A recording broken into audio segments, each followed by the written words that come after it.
emergency broadcast system announcing the commencement of the annual purge sanctioned by the U.S. government.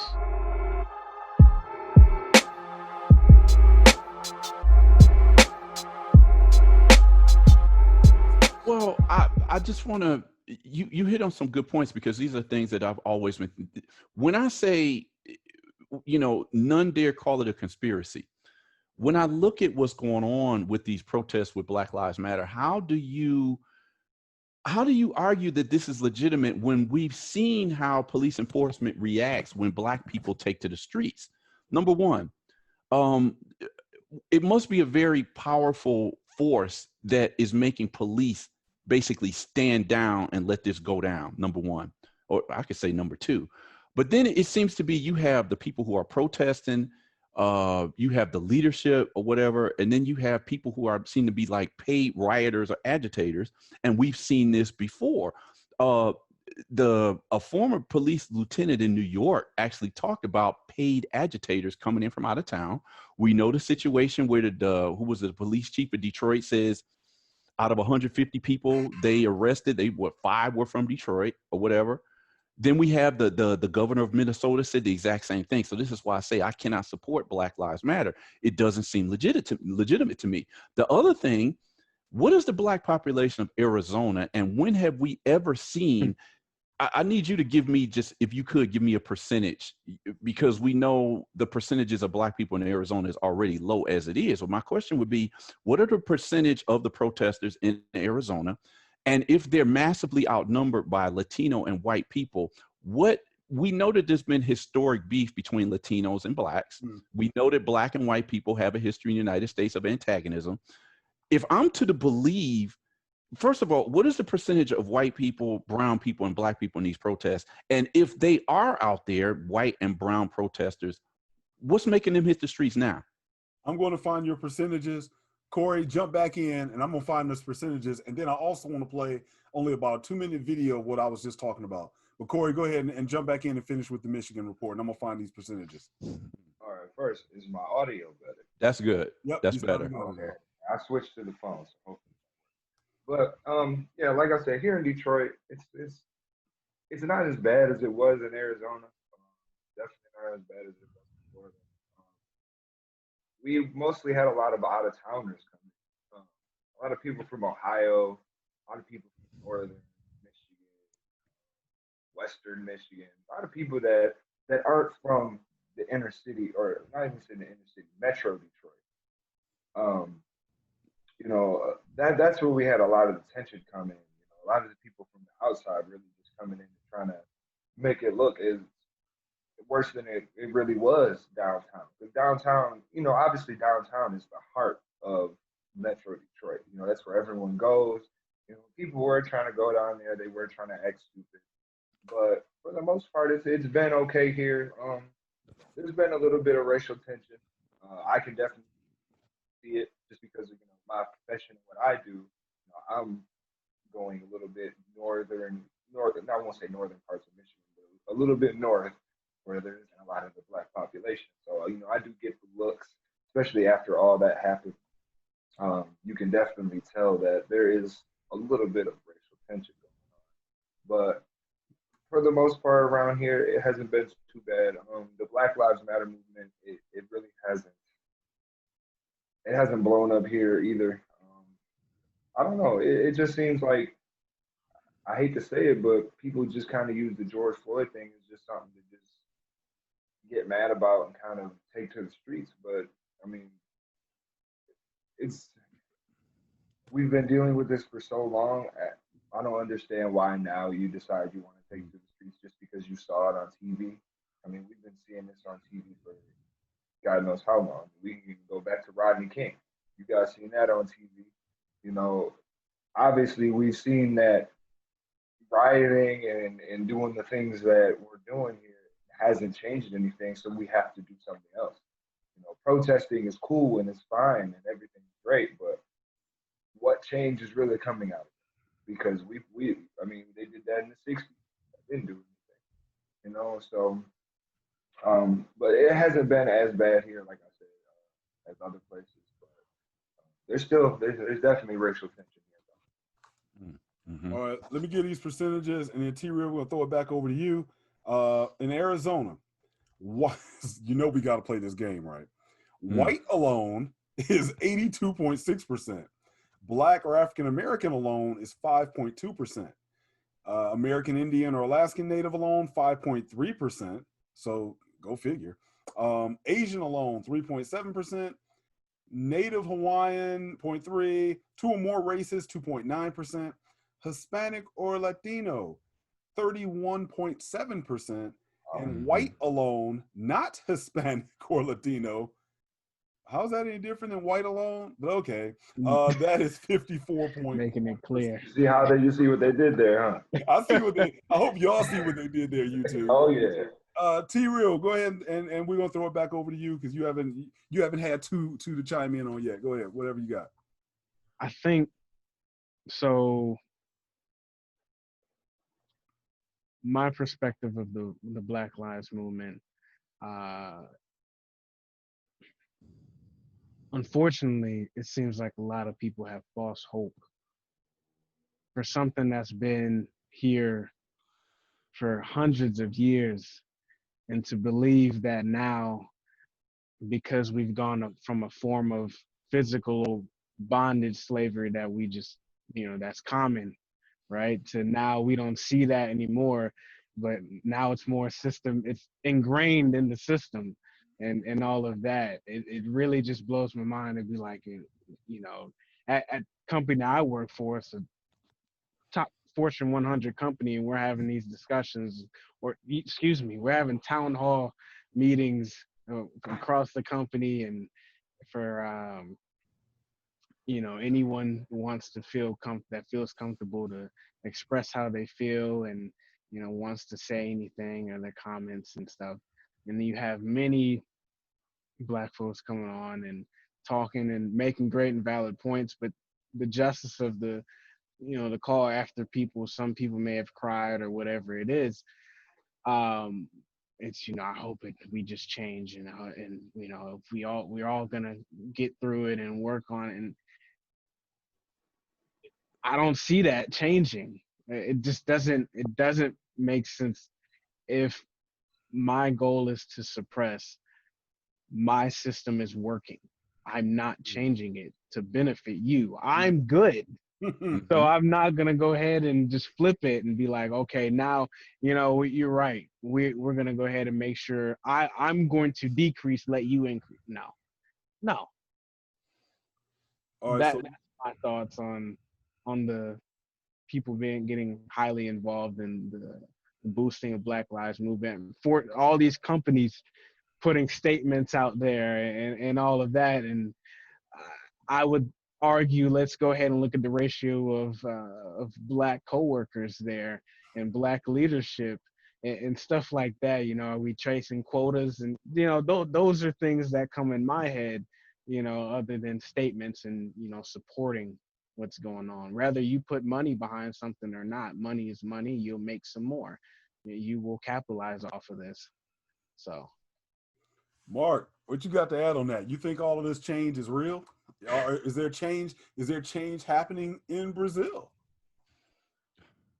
Well, what we have to understand about Brazil is that the Black population here is so far behind that any little change, I've seen some great changes happen, particularly in the last decade. And I think social media has a lot to do with that. But I want to follow what he said, because he hit a point that this is something that I said about 3 weeks ago, and I just made a lot of people mad. It's like, what is it that's going on now that really makes you think this is the real one? I mean, how many marches have we seen? How many times have we seen investments coming in from people that are not from our community? And what has actually changed? So I'm saying, what is it?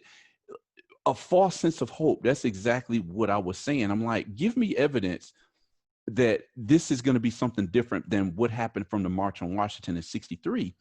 And if you read some of the reports, besides what Malcolm X said, if you read some of the reports about behind the scenes of that 63 march, you will come to a conclusion that that was a scam too, because here it is 50, 60 years later, and we're still talking about black people being killed by the police. We still want our piece of the pie. We still don't have any wealth. Our communities are still jacked up. Our schools are still unequal. What is it about right now that makes you think this is the real thing? And all I'm saying is now you got all of these companies talking about, oh, we're going to hire 30% more black people. We're going to do this and we're going to do that. Who has the power to do that? It's, to me, it all looks like a show. And when you have a white and brown people getting involved and they've been watching all of this for hundreds of years, why now? What is the point? I want to see where's the real commitment, because anybody can get on TV with a sign and just start marching down the street. But legitimately, what are they feeling in their hearts? Because they have nothing to gain from this. Oh, Corey Devine, I'm going to throw it over to you next. I just want to say, I think here's where you're wrong, Mark, on why it's going to be different this time. It's going to be different this time because it's galvanizing all of us to vote for Joe Biden and get Donald Trump out of there. We're going to go vote, and we're going to get Joe Biden in there. And that was Barack Obama's guy, and it's going to be different this time, Mark. You just wait and see, because all of this is Trump. This is all Trump. I'll be damned. You almost got me with that. Don't forget, if you don't vote for Biden, you're not black. Remember that? Wow. Yeah. That was interesting. Exactly. Go ahead before we go down this road. Oh man, I don't have much. I mean, the Black Lives Matter movement. I'm with Marcus on this. I'm all for the slogan, but I'm not for them just making money off of it. And that's kind of what you see now. You just see this turned into, hey, this is a movement. We're going to try to change and all that. So now you see Black Lives Matter literally everywhere. They're talking about painting Black Lives Matter on the basketball courts in the NBA. They're talking about putting little sayings on. And you got the NFL talking about wanting to do a Black national anthem, and they're making this so political now. And it's turned into something, and mainly social media has turned this into something way different than what it was supposed to originally, be. So the Black Lives Matter thing is kind of just a saying now at this point. People are already saying, oh, well, all lives matter. Well, blue lives matter. Well, Asian lives matter. So now they're kind of just, and it just about, people just meeting quotas at this point. You look at the NFL again, how they were trying to hire Black head coaches, just to get picks, things like that. It's kind of like Black people are getting slapped in the face and we're getting laughed at and we don't even notice it. Yeah, power to the people. But no, they're doing this and they're making us look like fools, and we're falling into the trap, unfortunately. I have one question. I just want to ask one question, and then we can move on if we need to. But as I'm in Brazil and I don't follow all of the American news, somebody please tell me if I'm wrong or if I misinterpret this or something. But didn't I see for years Donald Trump blasting Colin Kaepernick for protesting? Don't bring protests to the football games, leave that out of this or whatever. And all of a sudden now he's talking about somebody should give him a job. Am I correct? Did I hear that? Yes, you are. Yes, you are. Can we safely call this scam now? Yeah. Now the NFL is promoting. Oh, go ahead and kneel. I might even kneel with you. But before it was something totally different. I may call this whole entire episode Connecting the Dots, because I think we're going to do that a lot during this discussion. But since you brought that up, Mark, isn't it interesting that all of this got started because Kaepernick was kneeling? And then he took a knee, and it's George Floyd takes a knee, right? Takes a knee. Now all the police officers are taking a knee. I even saw a picture where the military was taking a knee. Is again, things happen like that I'm even like, If I had some hair, I'd be scratching it out because that just doesn't make an ounce of sense to me. How in the world do all of these things happen at exactly the same time? Let me show y'all real fast the quick video of what was popping off in downtown, or excuse me, in Scottsdale. Some images here on the ground of the mall. It looks like graffiti inside. It looks like several people running around inside the mall. How does the department, how do officers even start to tackle something like this to try to get this under control safely? That's a great question. It's going to take a concerted effort on all of our parts to work together in concert to disperse that crowd. How do we do that? Honestly, I don't know how we begin doing that without being on the ground and seeing what you're seeing. But at this point, as crappy as it sounds, we are dealing with property crimes, and we're not going to put our officers or other citizens at risk for getting injured to save some property. So, since when? Our first intention, if what we're dealing with is mostly property damage and property crimes, we can always follow up with the offenders later on. The first steps that we need to take is protect life first, property second. Oh boy. Like what? This is a Saturday night in Scottsdale. I mean, when you have a situation like this, I mean, we have the situation in Phoenix. I don't know, like, what kind of manpower are we talking about that you can have to respond to something like this?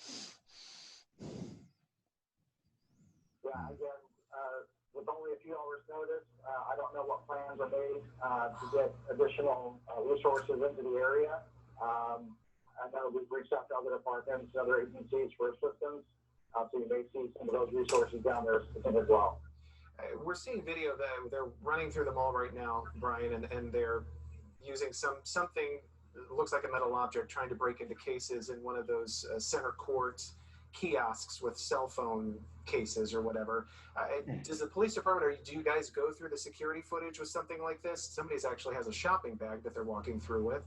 Do you go through the video and try to identify these people after the fact and maybe arrest them, press charges? Yeah, absolutely. Our investigators will absolutely follow up after the fact, do what we can to identify individuals responsible for committing crimes and make arrests. And now, let me just flip over to real quick on the Black Lives Matter. This is on their website, so everyone knows we're not making this up.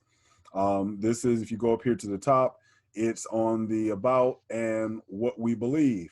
And so, we go through the discussion on how, we got started, Trayvon Martin, et cetera, but here's where it gets really interesting. When we come down here, we see ourselves as part of the global Black family, and we are aware of the different ways we are impacted or privileged as Black people who exist in different parts of the world. We are guided by the fact that all Black lives matter, regardless of actual or perceived sexual identity, gender expression, economic status, ability, disability, religious beliefs or disbeliefs, immigration status, or location. We make space for transgender brothers and sisters to participate and lead. We are self-reflexive and do the work required to dismantle cisgender privilege and uplift Black trans folk, especially Black trans women who continue to be disproportionately impacted by trans antagonistic violence. And then we go down here. We make our spaces family friendly and enable parents to fully participate with their children. We dismantle the patriarchal practice that requires mothers to work double shifts so that they can mother in private, even as they participate in public justice work. And we disrupt the Western prescribed nuclear family structure required by supporting each other as extended families and villages, blah, blah, blah, blah, blah, blah, blah. So, case closed. And we're not making it up, because I posted that actually on social media and had someone say that they didn't know that. I thought it was pretty well known by now, but they said they didn't know that. So I'll just finish out this portion of the topic by saying, and I don't have any affiliate links. I got to thank Brother Mark for telling me about this book a while back. Had to get it added to the family library. This is Amos Wilson's Blueprint for Black Power. Now, I know the book probably scares some folks. They look at it, first they look at it and think, oh man, they're gonna go out here and burn some folks up and kill white people. Or they look at it and be like, man, that book is how thick, you think I'm gonna read that? So, you know, whatever reaction you have, this book has solutions. Amos Wilson wrote this book before he passed away and before Barack Obama got elected. Yet he predicted that even after, if you ever have your Black president, you still gonna be in the same shape you were in before him because you don't practice the things that he's outlining in this book. Now, it's not just Amos Wilson. You also have Neely Fuller. You have many others who have written volumes. Claude Anderson, about what Black people need to be working on because they've seen this happen. They've been through all the riots, the uprising, the protests, the sit-ins, the boycotts, and they still said, unless you're gonna get some economical power, unless you're going to get your education together, and I don't mean running to go to white schools, unless you're going to plan on doing something with your own children, et cetera, you can expect to still be in the shape that you're in. So I don't have an affiliate link, but I'm telling you, if you got a book you want to add to your library, this should be it. Get it while you can. This is not an audio book. I'm gonna still leave it right here as we talk. But and I'll just still go and finish this topic pointing out at work. My job is doing the exact same thing. We're having these classes. Mark, we worked at the same place back around the time of Rodney King and the LA riots and OJ Simpson, because that's part of that time period as well. Our company that we were with at the time, they had us go through diversity classes. So we've seen all this before. At least in the diversity classes back then, you had to sit in a room and everyone got a chance to talk about it. Now, I'm sure most people, most companies, since everyone is social distance, they're going to end up either doing it Zoom like we are now, or they're going to do some online class module. First of all, that's not going to be nearly as effective because you don't have people talking nearly as much. Maybe Zoom might help because then it'll bring down some of the fears on folks. Bottom line is, it's not going to change a doggone thing. Like you said, and we got the fireworks going off outside my house. Either that or the race war is popping off. So if I have to go real fast and y'all see me like Malcolm standing by the window, you know what time it is. But well, I try to keep that running, that footage going. But the point is, I think we're going to be having this, and this is why I wanted to have this discussion, because YouTube keep everything, Facebook keeps everything. Fellas, I got a feeling that we are this is going to be recorded and out there forever. In probably about 5 years, I think we'll be able to play this exact same conversation we're having today, and folks are going to be having it all over again. That's what I said. Changes. That's what I said. I said this in one of my groups. I'm like, look, and actually I just said 4 years. I was like, everything we're talking about right now, I'm telling you, and I'm putting my wager in saying 4 years from now, we're going to have the same discussion, because this protesting that you see ain't going to change jack. All right, let's go on to our next topic, because we got a lot on the plate today.